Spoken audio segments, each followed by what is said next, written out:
Hello everyone, it is Wednesday, October 16th, 2019, and yes, this is a surprise. I had some time today, so I did a video the day that the books released. It was another pretty big week for books, some really nice independent, and then I have picked up a set of books, and then I picked up a really nice Golden Age book that I'm going to show, and then I have a CGC grading rant at the end of this video, which I know a lot of you like, and I'm sure I'm going to have, a lot of negative comments based off of it, because that's usually what happens. So let's jump right into the book. Second print, Batman Last Night on Earth, #1.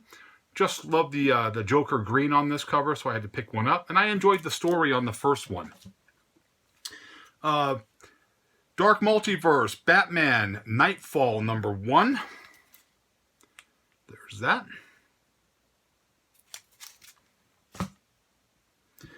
I picked this up because I thought the cover was really, really nice on this. This is Flash Forward #2. Just a really cool cover, so I was like, you know what, I need to pick that up.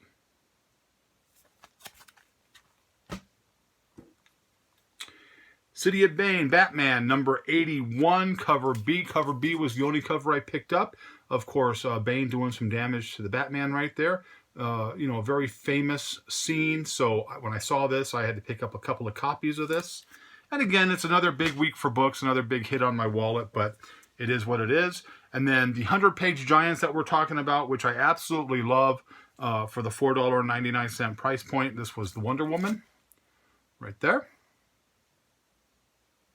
And that was it this week for DC. We are going to jump right into Marvel. The big book that released today, of course, was X-Men, but we're not going to show that right yet. A shop here locally did a midnight release. I was unable to go because I had to work. So I like to go to midnight releases because it's just fun and you get to mingle and pick up books. So the first book we'll show from Marvel, Captain Marvel, #11. Really nice cover there.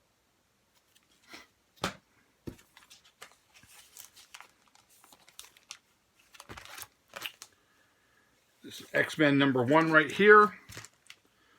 This is right there. There's one cover.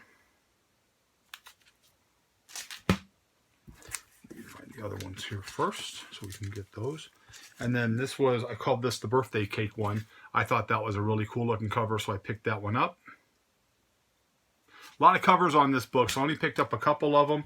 And then the ones that I liked, and then I like this one right here as well. Thought that was a really nice cover there. And that was it for that. Guardians of the Galaxy #10. One cover here. And of course, the cover I thought was really cool right there. Groot and Rocket Raccoon. Thought that was just a really nice cover. And Marvel Tells Ghost Rider #1, really cool cover right there again. I'm a big fan of the 70s Bronze Age Ghost Rider. Not so much the new stuff, but I am looking forward to reading the new Ghost Riders that are coming out.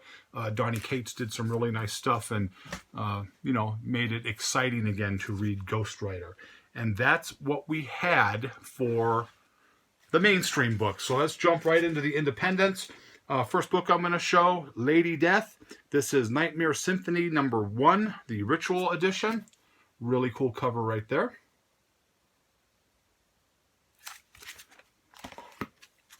Vampirella #4, just like that cover. Almost like Superman coming out of that phone booth. And then just a really, really beautiful cover. Right there. They've been coming out with some really nice. They've been coming out with some really nice Vampirella covers. This is no exception right there. Just a really, really nice cover. Apocalypse Girl, Volume 2, #1 of 4, Provocation. Book that sold really, really well. This was The Marked from Image Comics #1. This was cover B. Here. And cover A. Again, this book sold really well, so I am looking forward to reading that one there. And then they had a 1 per store variant that I was able to get at a really good price, and that was it right there. So there was that. Cult Classics #1 from Vault Comics.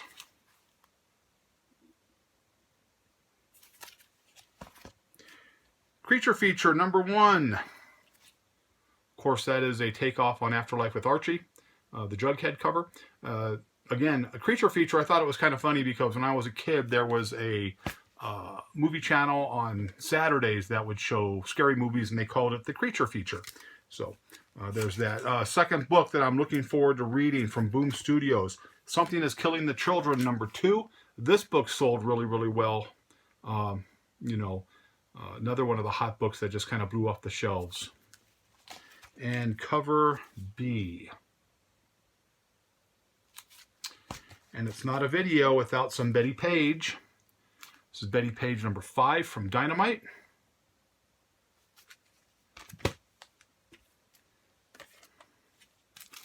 Another Betty Page right there.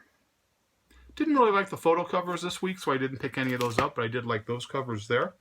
From Aftershock, Dark Red number 7. Started off real well, got kind of dry in the middle of the storyline, and then it got picked up again, so I am looking forward to reading number 7. Actually, this will probably be the first book I read tonight when I decide to sit down and read a couple of books. Action Lab, Amalgama. I don't know if I said that right, but I don't care. There's that right there. From Action Lab. A really cool cover, something I'm looking forward to reading as well. This is Spook House, Halloween Special. Gotta love the way they drew that Frankenstein.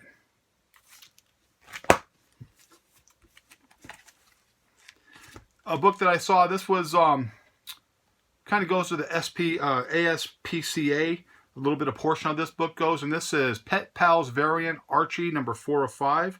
Archie and Sabrina, this is actually number 708. And I saw the dog on the cover of that. I thought, you know what? I'm going to get that. I love dogs. I have 2 pit bulls myself, a couple of big babies. So when I saw this, if any of the money goes to help pets, I'm going to buy that one. So I picked that one up.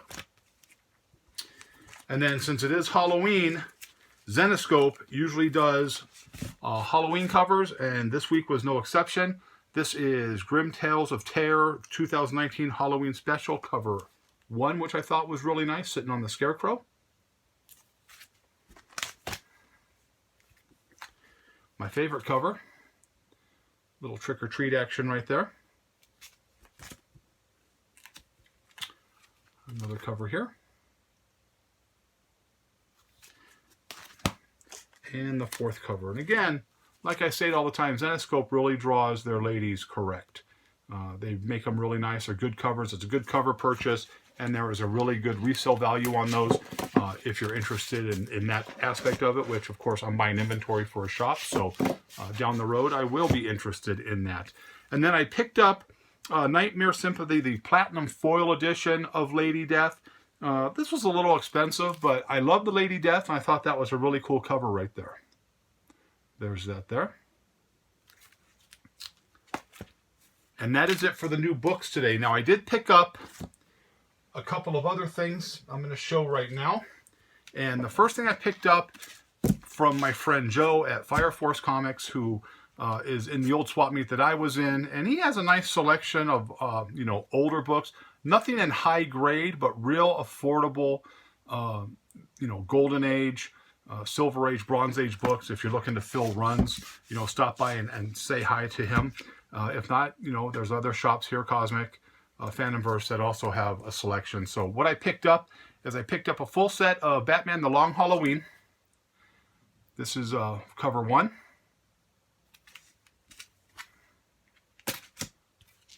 Two. Joker sitting there in his chair, book 3. Book 4.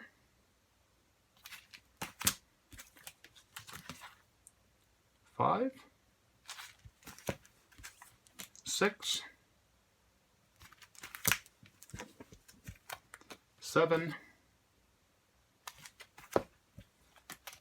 8. My favorite cover of the Long Halloween runs, though this one and number 9 I love here. Number 10.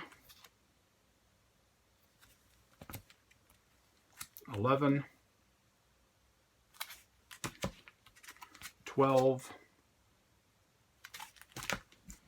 and 13, the final issue. Long Halloween, 1 through 13.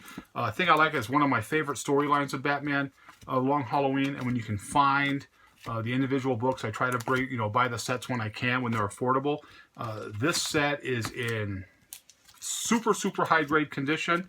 And I got a really good price at it for it from Joe. So thank you very much, Joe, for that purchase. I appreciate it. And another book I picked up from him. This is kind of the stuff you can find at Joe's place if you're looking for things. This is an Our Army at War, number 84. It is the second appearance of Sergeant Rock. Not a high-grade book, but a really nice book, a very desirable book. Really, really good, affordable. Of course, a lot of people can't afford the actual first appearance, which I believe is number 80. Well, I can't remember the actual first appearance. It's a few issues before this here. This is the second appearance of Sergeant Rock. So absolutely love this book. Got a real good deal on it, so I picked it up because I've talked about the war comics that I really love, and Sergeant Rock is one of them. It's also a Joe Kubert cover. So if you're looking for stuff like this, again, not a high-grade book, but, it is a key in its own right, and I'm very happy to add that to my boxes. Those are the books we picked up. And now for everybody's favorite moment, a small rant. I was just kind of, checking online and looking at social media because I have a couple social media pages that I follow. And I saw a person put up a picture of Avengers #1, graded a 6.5 CGC. And right on the label, it says detached cover, or detached centerfold, excuse me. Centerfold detached. Not loose, not one staple, detached. And then you start thinking about what I've been saying for years as it relates to CGC. Now, this is, always a hotbed topic for people because they spend a lot of money to get these books graded. And I have always stated in the past, and you can go back and look at CGC videos that I've done, that CGC always seems to kind of turn the cheek and look the other way as it relates to the grading standards when it comes to high-end keys. Of course, Avengers #1 falls into that high-end key category. Now, if you go by the Overstreet grading guide, here, the first acceptable grade for a detached centerfold on any book is a 2.5. Anything above that, it states loose or detached at 1 staple. Now, the difference between an Avengers #1 2.5 and an Avengers #1 6.5 is roughly $5,000 in sale price. So it's also a big difference in what CGC is going to charge you on a premium as a percentage for grading that book at such a high level. So my thing is this: if people want to use CGC or any of the grading companies to tell you what the book is, what they feel the book is going to be, that's your business. That's your money. You have the right to do that. There is a gigantic market for it. We're certainly not saying there isn't a big market for it. Anybody who goes to comic conventions sees nothing but graded books. I understand that. What I do not like is the very loose grading as it relates to high-end keys that are getting much higher grades than what they deserve. Now, if it said that a book can have a loose centerfold or detached centerfold and be a 6.5, there wouldn't be an issue. I wouldn't be doing this video. But it says right here in the Overstreet that it can't be higher than a 2.5. Now, nothing against the people who send the books in and get those grades. Good for you. You got a high grade. You're going to get a high grade price for it, and that is your right. But what I've been saying all along is you don't need a third-party company telling you what a book is graded by. If you educate yourself and grade the books and sell them and buy from reputable dealers and get a good deal. I can't see where a 6.5 detached centerfold, when it says that right on the label, is worth $7,000, $5,000, $4,000, whatever they're going to sell it for, because that book in that condition is roughly about $2,000 if it sets like that, $1,500 to $2,000. I'm not going to pay $4,000 or another $2,500 for a book because some third party tells me, well, this is what the grade is. No, this has been the gold standard for a long time. This is what I'm going to stick with. Again, you want to buy key books like that, go to a dealer that you trust, educate yourself on how to grade books. I have grading videos that I've done that will show you step by step how to grade a book. You have to be honest with your grades. And right now, CGC is not doing that. And ultimately, it's going to hurt the industry. I've been saying that for a long time. People just call me all kinds of names and say what an idiot I am. Bottom line is this: you're looking at it. There's another example. The serial number on that book, the CGC serial number is 16256100002. And again, nothing against the person who owns the book. I'm glad you got that grade for that book. That's good for you. But good for you, bad for the industry, because CGC is making their own rules, and it is a financial windfall for people that send in a lot of books and do business with CGC, because they're making more money by overgrading key books and high-end books, and that's got to stop. This industry is never going to be taken seriously if we have backdoor deals and things going on like that as it relates to the grading standards. And again, I'm just not making this stuff up. It's in black and white. It's sitting right there. There's the perfect example. Look at the book up. You can see it. And here's the grading standard. Buy the book. Read what a 2.5 says. You can't be that high. So there it is. Again, a little bit of rant right there. I know I'm going to get some backlash on it. It happens all the time. But you know what? That's okay. I don't care, because I am who I am. And my grading standards, I'll put up against anybody in the state. I'll put up my grading standards against anybody. And I'll be just as accurate as CGC and a lot tougher than CGC with a more accurate grade. So there's that. So again, I appreciate all the support. I appreciate people who watch the video. I hope you liked the video. But as always, if you didn't, nothing I can do for you. Have a great day, and I hope you enjoyed it.